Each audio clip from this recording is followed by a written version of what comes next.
Bonjour, nous sommes un couple de Turquie et nous avons ici les résultats de notre premier programme dans cette clinique. Maintenant, nous attendons que notre mère porteuse accouche et bientôt nous rencontrerons notre deuxième enfant. Nous voulons partager notre expérience avec d'autres couples. Je sais que beaucoup réfléchissent et hésitent sur où aller et quelle clinique choisir. Surtout maintenant, avec la guerre en Ukraine, beaucoup ont probablement peur de venir ici. La première fois, nous avons globalement tout aimé ici. Mais quand ma femme et moi avons envisagé un deuxième programme, la guerre faisait déjà rage en Ukraine et nous avions peur de venir ici. Alors nous avons commencé à chercher des cliniques dans d'autres pays. Nous avons trouvé, au début, une option qui semblait bonne, mais la première rencontre avec les représentants de la clinique m'a un peu inquiété. Le manager parlait de manière très flatteuse et vous savez, j'avais l'impression qu'ils avaient vraiment besoin de nous en tant que clients potentiels, ils nous poussaient littéralement à signer le contrat.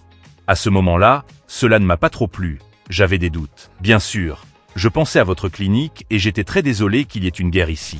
Là, ils nous ont proposé un programme de maternité de substitution avec 3 tentatives en utilisant des ovules de donneuses, tout était bien sûr raconté de manière très attrayante.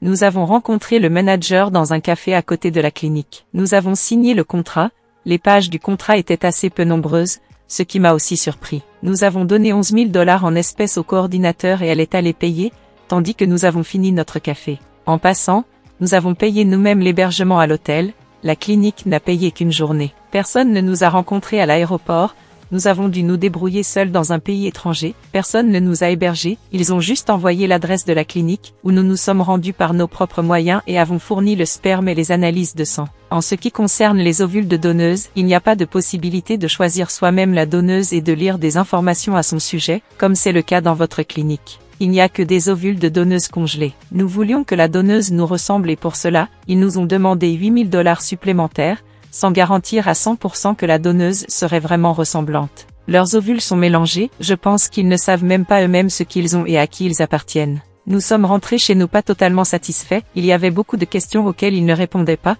mais nous pensions que c'était différent dans chaque clinique et prions pour que tout se passe bien. Après la signature du contrat et le paiement, les contacts téléphoniques étaient presque inexistants, ils ne répondaient souvent pas quand nous appelions. De plus, nous ne comprenions pas du tout ce qui se passait et quand cela se passait, avait-il créé des embryons? La mère porteuse se préparait elle pour l'implantation? À quel stade en était notre programme? En un mot, rien de ce qui nous intéressait et nous préoccupait sincèrement. Ayant déjà eu une bonne expérience dans votre clinique, nous pensions que cela se passerait de la même manière dans les autres cliniques. L'histoire de l'implantation de l'embryon chez la mère porteuse était vraiment spéciale.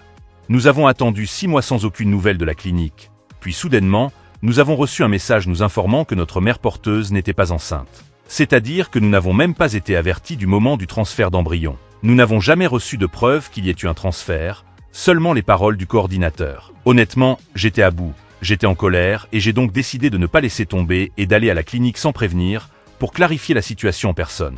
Et que pensez-vous? Devant la clinique, j'ai rencontré 2 autres couples turcs qui ne comprenaient pas non plus ce qui se passait depuis 1 an et demi. Pas de grossesse, pas de preuve des implantations, même pas de protocole de culture, qui pourrait exister mais n'était tout simplement pas montré aux patients. Toutes les informations étaient simplement des paroles auxquelles je ne pouvais plus faire confiance. Lorsque je suis arrivé à la clinique, je voulais résilier le contrat et demander un remboursement, ce qui m'a été refusé, en invoquant une clause du contrat stipulant qu'après la première tentative, le remboursement n'était pas possible en raison du travail déjà effectué par le centre. Encore une fois, je n'ai reçu aucune confirmation qu'un quelconque travail avait été effectué. C'est ainsi que nous avons perdu plus de 25 000 $ au total, comme nous l'avons calculé plus tard, en incluant tous les vols, hôtels et autres dépenses. Je comprends que nous avons simplement été trompés, ils ont pris notre argent sans rien faire, ils nous ont dupés. Nous cherchons maintenant un bon avocat dans ce pays, qui pourrait nous aider à récupérer au moins une partie de l'argent que nous leur avons donné. Oui, nous comprenons parfaitement que c'est un grand business et beaucoup d'argent, mais jouer avec les sentiments des gens est cruel. Oh, nous sommes très heureux d'être à nouveau chez vous, malgré la guerre en Ukraine en ce moment, tout se passe merveilleusement bien. Nous avons contacté le manager et lui avons demandé en détail quelle était la situation réelle à Kiev. Et il nous a assuré que tout était relativement normal ici, et que les clients venaient à la clinique, nous ne sommes pas les seuls. Alors nous avons décidé de prendre le risque. Notre manager Andrei est resté en contact avec nous tout le temps, à n'importe quelle heure du jour et de la nuit, surtout quand nous étions en route. À notre arrivée, nous avons été accueillis, conduits dans une chambre payée par la clinique, et nous étions très heureux. Quand nous sommes arrivés à la clinique, nous avons vu ce jour-là des clients de Chine et d'Italie. Nous avions préparé à l'avance les documents nécessaires pour entrer dans le programme. À la clinique, j'ai fourni mon matériel, fait des analyses de sang, et nous avons parlé avec Andrei, qui ne nous a jamais quittés pendant que nous étions à la clinique. Vous savez, honnêtement, je suis une personne assez difficile, je réfléchis 100 fois avant de prendre une décision, mais dans cette situation, pour être honnête, je ne m'inquiétais que d'une chose. Et si ces Chinois et Italiens entraient dans le programme avant nous, alors nous devrions attendre plus longtemps pour une mère porteuse. Eh bien, nous avons en fait sympathisé avec ces Italiens et échangé nos numéros de téléphone pour nous soutenir mutuellement et rester en contact. Et, ce que je voulais encore dire, à propos de la guerre en Ukraine, à la maison, nous voyons des horreurs et des images cauchemardesques aux nouvelles. Mais, maintenant nous sommes à Kiev, ici c'est en fait presque comme c'était pendant notre séjour avant la guerre. Juste des alertes aériennes dans toute la ville et un couvre-feu, ce qui signifie qu'on ne peut pas être dehors après minuit. Sinon, la ville fonctionne comme avant. Je veux aussi dire que les femmes de ménage des appartements où nous vivons nous ont aidés à installer une application spéciale sur nos téléphones qui avertit du début et de la fin des alertes aériennes.